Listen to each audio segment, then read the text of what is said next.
here I am in a completely different view. I am in beautiful Sand Point, Idaho. And I'm sure the GoPro, you can't see it, but across the lake is actually the town of Sandpoint. And I'm at my friend's house, and they have a little tiny beach down there that I'm gonna go try to metal detect. I did bring my Equinox 900, and I've got to assemble that in a minute. I also brought my CKG titanium scoop and my CKG two-piece travel handle. So we're gonna go down and see what we can find. We're gonna walk on down to the beach. How cool is this bridge? It's made out of a rock.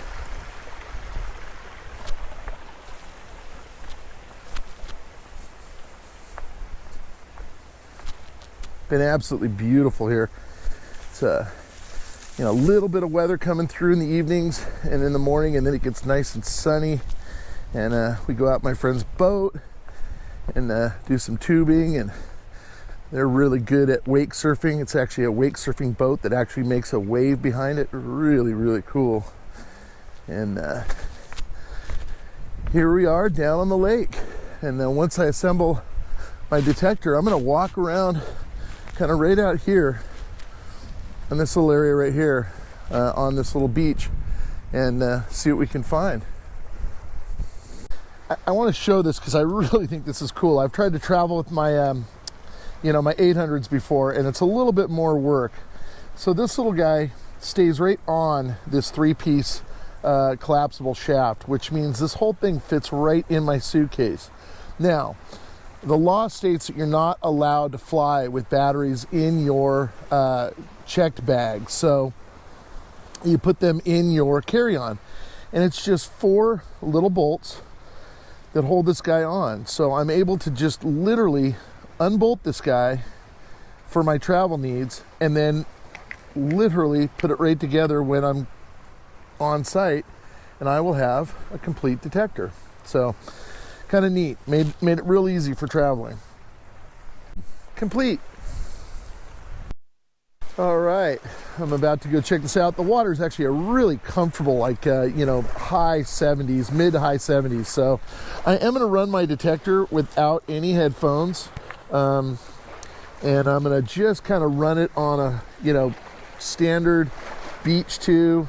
I am going to run all iron, and we'll see if there's anything out there. This is a very small little private beach. Okay, we've got a 19 right here. It's actually a pretty decent signal. Okay, should be in a scoop. I'll put this right here and see if we can see what it is.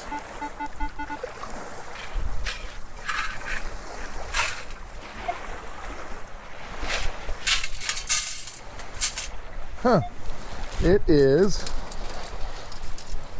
It looks like it's a little piece of brass. I'm assuming from some sort of a boat, maybe to hold down the canopy. It looks like it's been there quite a while. It's actually got some actual iron rust on it as well. So kind of cool. First target, old brass boat piece. And I got a 54 to 68. Again, the 900 likes to give me some mixed signals. Kind of like an old girlfriend I had in high school. And again, just kind of trying to dig anything that's a relatively clean tone. We do have a little bit of stormy conditions. As stormy as you get here. It's nothing like metal detecting the beach, obviously, where you've got 6 and 8 foot waves. So today is the 10th of August, which means yesterday was an absolutely devastating day for the island of Maui and Hawaii. And it's actually one of the places we vacation quite a bit. In fact, was actually in Lahaina in January. This is the banyan tree at Lahaina, and while the whole town is decimated, it really is hopeful that there's some chance that this banyan tree will survive. It has a huge root system, and again, it was planted in 1873. And just devastating. I'm heartbroken for the people of Maui. I know there's going to be a lot of funds set up, and definitely, hopefully, all of us can kind of participate in helping them rebuild their lives, because it's not just a matter of these guys losing, their businesses or any of that. It's the employees that absolutely depend on that, tourism business will be suffering for quite some time, because obviously it's going to take forever to build it. And that building, that town, the town of Lahaina, dates back really to the early 1800s. A lot of the buildings and sites go back as early, I think, as like 1830, if I'm not mistaken. So I may have to let this one go just because it's so deep, but again, kind of wanted to,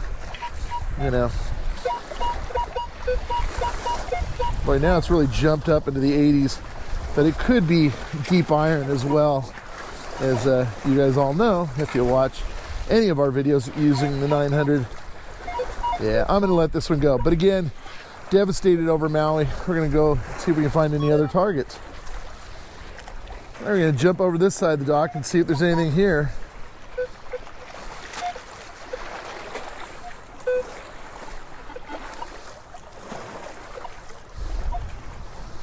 And I'm only gonna dig targets that are good sounding, that aren't very deep, because I just don't wanna disturb too much of the area. So this may be very short-lived. All right, I got target in the 30s, 38.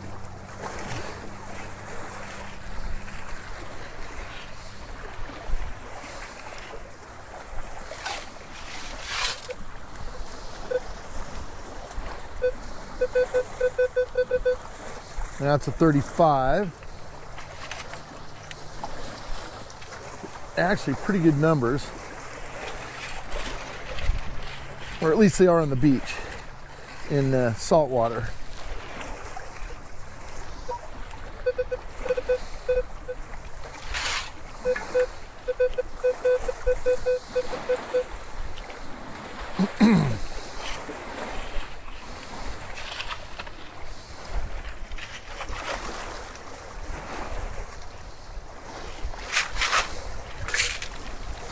All right, should be in this.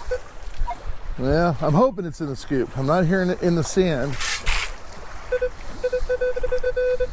Yep, it's in here someplace.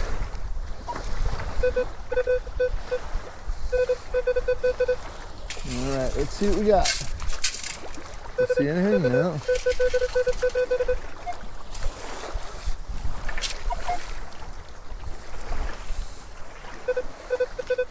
Sounds really small. What do we have? I get a blobberite. I think it actually used to be maybe aluminum foil at one point in time. It's definitely like aluminum or something, but it's treasure.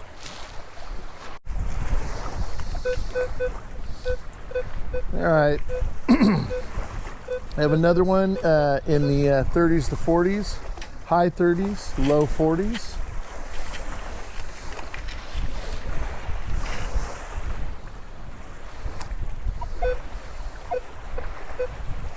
I don't think I got it, but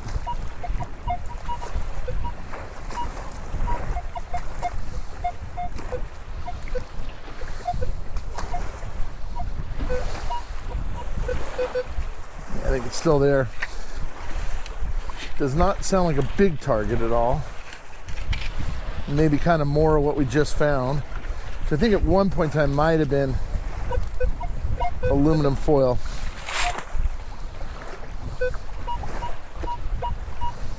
I think they just had some of the sand replenished on this beach not too long ago to make a really cool little area for swings. Hi, Jackson. It's my best friend's son. And there you go. All right, really cool little area with swings and the boathouse. And I think they just brought in some of this sand, so who knows what's in it.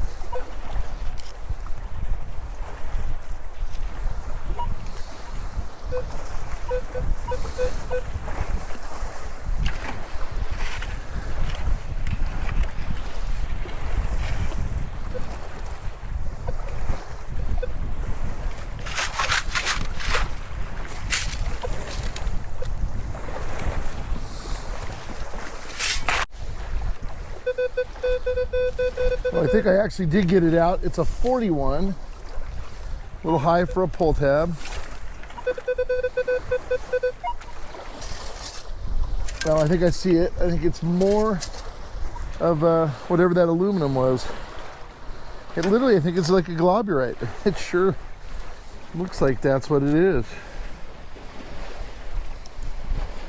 A Idahoan globurite.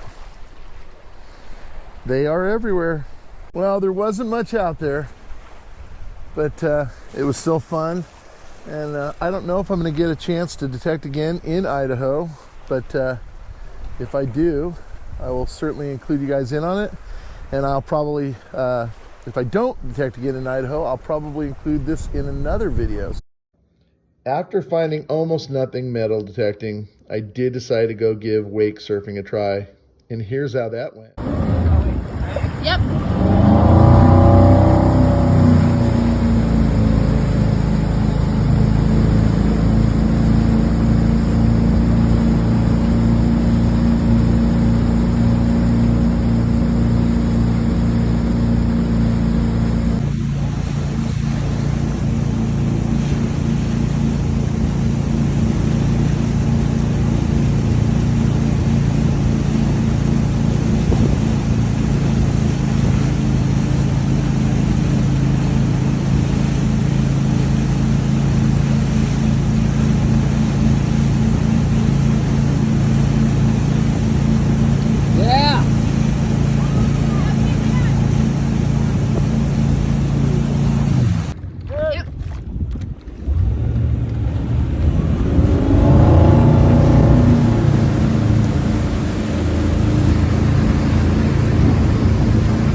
Yeah.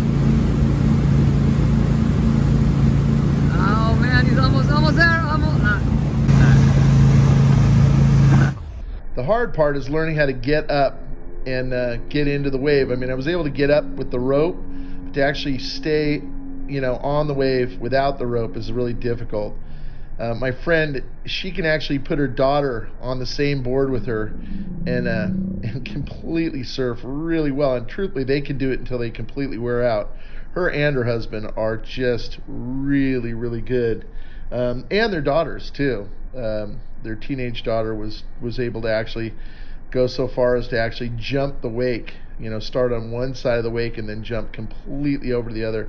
And his boat can actually make the wave go either direction. I'm goofy foot, so I'm surfing basically what would be a left-handed break if you were surfing in a wave in the ocean, versus the other side would be regular foot or right-handed wave. And he can make his make the boat can actually make the wave in either direction, which is so cool and so much fun. I would definitely say I'm not good at it, but I did pull it off, and I'm pretty happy about that for a big fat guy. So no complaints, and I would definitely try it again if given the opportunity. Oh my God.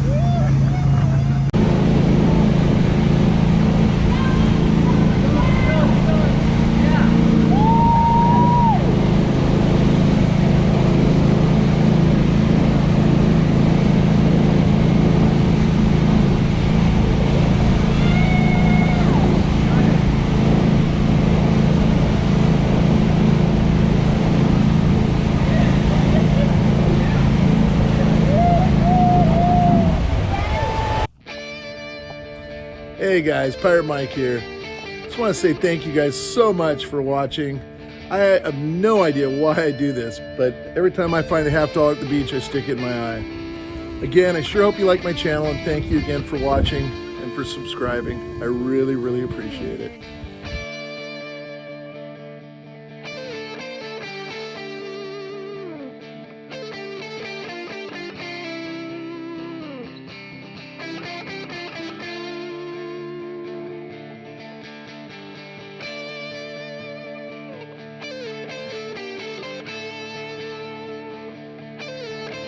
really love it if you guys would subscribe. You can just click on my head right here, or you can watch either of these two videos.